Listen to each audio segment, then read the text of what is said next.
All right, so I wanted to do a quick follow-up from my conversation with David earlier, just to clarify some stuff that wasn't very clear in the video. So I spent some time discussing the issue of different theological models, different theoretical models in Christian theology, and so on. And the question came up as to how do we differentiate between them and those type of things. Now, for people that have followed my channel, I have a ton of information on this in my previous videos, but since I don't expect that too many people are going to go back and watch stuff I've talked about in the past, I'm just going to do a quick video on this. So basically what I'm saying is this, that if you go and look at all of Christian theology, you find that there's different theoretical models. These models exist, and people have been debating back and forth between these models for centuries, and we're not going to solve these things. Uh, we're not going to come to the conclusion that there's this one model that's correct and everybody else is wrong. These are out there, and it is what it is. So what I've proposed as an alternative to figuring out which model is correct is to put them all on a scale and say, here's several models.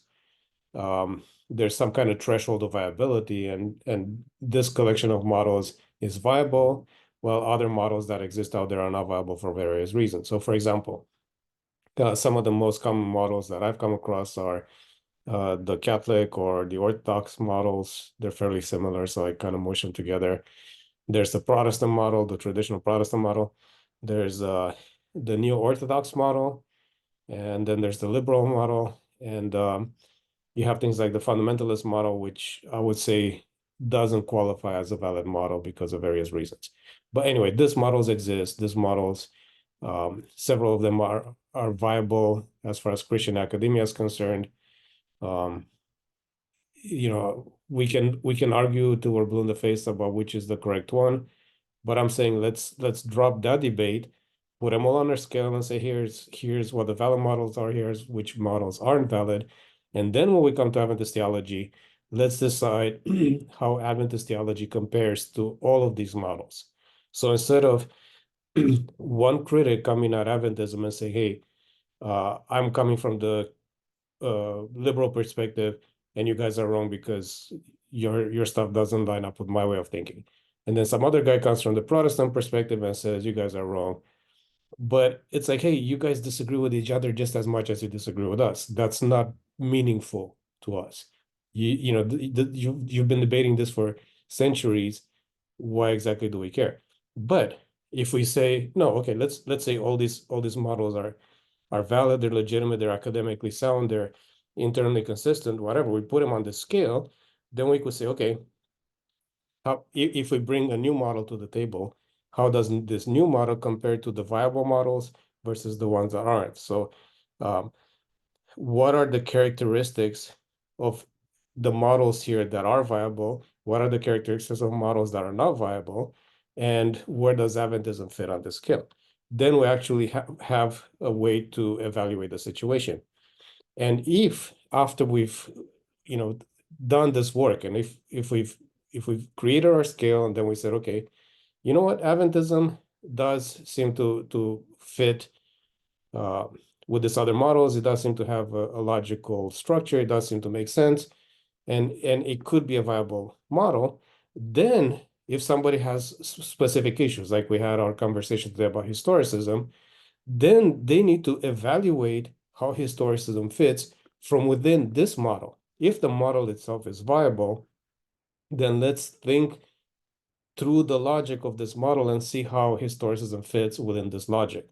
We don't need to evaluate historicism based on the logic of other models. As long as we can say, hey, the models are valid, and this particular model is valid, then let's see if that internal consistency could include this particular approach to prophecy. Okay, if the model is not valid, that's fine, but that's a prior debate that needs to be had. So in other words, if we're gonna have a discussion about something like historicism, and we cannot agree about the models, let's drop the issue of historicism. Let's come back to these models and say, okay, what's your scale? What models do you consider valid? Why is it that you don't think Adventism adds up? Or what is it about Adventism that prevents it from working or from falling on or from being considered legitimate on the same scale? And we could have that conversation first. And if in that conversation, it turns out that the SD model doesn't work, then we're done. We don't need to do the, we don't need to bring up the other questions. But if it turns out that the model does make sense, then everything else we could take up, we need to look at it from within the approach that this model is using. Another analogy that I sometimes use is to say, okay, let's say we have some kind of contest where we invite people to come up with vehicles that use alternative sources of energy. So instead of gasoline, maybe somebody's going to come up with an electric car, somebody's going to come up with a car that runs on water, somebody's going to come up with a solar vehicle, whatever. So people come up with different ways to get a vehicle that makes it possible for people to get in and drive from point A to point B. And there's some kind of contest, and as long as this vehicle is capable of carrying, say, 4 individuals that weigh a certain amount from LA to New York within, I don't know, let's say a 5-day period or something, then they've passed the contest or whatever. If we have something like that, then obviously each vehicle is going to have its own architecture. Like, if this is made to run on water, then it's going to have a certain design. The engine's going to have a certain design. If it's made to run on solar, then there's some kind of design to how the engine works. And if somebody is concerned that something doesn't work, they need to understand the logic of that particular design. If somebody's a mechanic who works on regular cars that run on gasoline, they might not be in a capacity to critique another vehicle that is intended to run on electric or whatever. So if we're going to critique this new model, we need to critique it on within its own logic. So again, I'm saying that the conversation takes place on 2 different levels. First, we look at the models and we determine if the model is viable. Here's all the viable models. Can the Aventis model meet that same criteria? If that's correct, then everything else needs to be evaluated from within the logic of that model. And is it logically consistent to have this additional component? So anyway, that's kind of the idea here, because in the previous video, I didn't really get into this threshold of viability, and it just kind of seemed like I was saying, well, there's different models and different people have different ways and there's no way to tell type of thing. No, there are many models out there. Not all of them are viable. In fact, the majority of models that exist in theology in general would probably not be viable within an academic setting. So there's only a relatively small collection of models that work. But given whatever those models are, can we say, can we compare that to the Adventism model and determine where Adventism fits? Okay, now somebody else might come around and say, okay, let's go ahead and agree with this far with this, but what do I do from here on? Like, how do I, that still leaves me with having to decide between 5 or 6 or 7, whatever different models. How do I know which is correct? Because I mean, I just because I narrowed it down to 5 or 6 doesn't mean I'm on the right one. And what I've been trying to argue in previous presentations and so on is that we're kind of at a stalemate in Christian academia, and we're probably not going to solve this question anytime soon. All the tools available to us, all they have accomplished is that, we could maybe differentiate between some of the more academically sound models versus others that aren't academically sound, but we haven't been able to settle this last issue. So how does an individual make up their mind who they're going to follow, which model they're going to follow personally? And the only way to do it, obviously, like a lot of times people just don't know these models exist and they just pick whichever model they're born with, or if they have a conversion from one model to another, it's because they looked at things one way and then somebody came and gave them a different way of looking at it, and they thought, oh, okay, this makes more sense, and they switched, whatever the case might be. But in academia, the only way we could deal with this is to understand the logic of each model individually, and then decide which one makes the most sense to us. I mean, there's not much more we can do than that. And somebody else might come and look at the same all the same models and pick something different.